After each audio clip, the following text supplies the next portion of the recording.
Hi అండి, అందరికీ నమస్కారం. నేను మీ Venugopal Reddy from Josh innovations private limited, Josh institute of foreign languages, ఎడ్యునైన్ కెరీర్ గైడెన్స్ సంయుక్తంగా విద్యార్థుల కోసం అనేటువంటి వందలాది వీడియోస్ రూపొందిస్తున్నాం.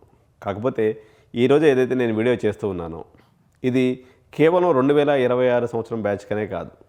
ఎన్ని రోజులు జేఈ ఎగ్జామ్ జరుగుతుందో అన్ని రోజులకి ఈ పనికొచ్చే వీడియో అనమాట. ఎందుకంటే జేఈ ఎగ్జామ్ రాసేటువంటి ప్రతి పేరెంట్కి ఐఎమ్ సేయింగ్, మేబీ తను బాగా ఎడ్యుకేటెడ్ కావచ్చు, లేదా అతను ఒక పెద్ద సాఫ్ట్వేర్ ఇంజనీర్ కావచ్చు, లేకపోతే ఒక రైతు కావచ్చు. బహు కన్ఫ్యూజింగ్ పంచాయతీ అనమాట. ఎందుకంటే దీంట్లో 5 రకాలైనటువంటి మార్కులు ఉంటాయి. ఒకళ్ళేమో నాకు ఇదిగో 120 మార్కులు వచ్చినాయి, 130 మార్కులు వచ్చినాయి అంటారు. మరొకళ్ళేమో నా రిలేటివ్ స్కోరు 99% అంటాడు. ఇంకోటేమో నా పర్సంటైల్ 98 అంటాడు.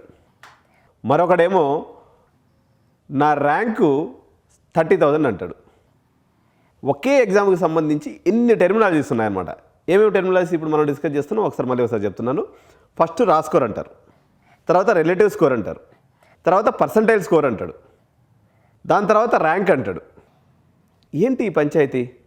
ఇప్పుడు ఒక ఎగ్జామ్కి వస్తే ఇప్పుడు మనం 10వ తరగతి ఎగ్జామ్ రాసాం, 100కి 80 మార్కులు వచ్చినాయి, అయిపోయింది అడిగితడిగా క్లియర్. 90 మార్కులు వచ్చినాయంటే 9 పాయింట్స్ CGPAలో లెక్కేసుకుని వదిలేస్తాం, వాడికి అయిపోయింది. బట్ ఈ ఎగ్జామ్కి వచ్చేసరికి అలా ఉండదు అనమాట. ఎందుకంటే ఇప్పుడు ఈవెన్ నీట్ ఎగ్జామ్లో కూడా ఇలాంటి పెద్ద ఇబ్బంది ఏమి ఉండదు. బట్ ఈ పర్టికులర్ ఎగ్జామ్ వరకు, ఎందుకంటే ఇది మొత్తం 14,50,000 మంది రాస్తే మొత్తము 10 షిఫ్ట్లు, 9 షిఫ్ట్లు. ఈ పర్టికులర్ ఎగ్జామ్ అయితే ఇప్పుడు ఈ సంవత్సరం అయితే 9 షిఫ్ట్లు, 10 షిఫ్ట్లు కూడా ఒక్కోసారి రాస్తూ ఉంటారు. 10 షిఫ్ట్లలో ఒక్కొక్క క్వశ్చన్ పేపరు ఒక్కొక్క లెవెల్లో వస్తుంది.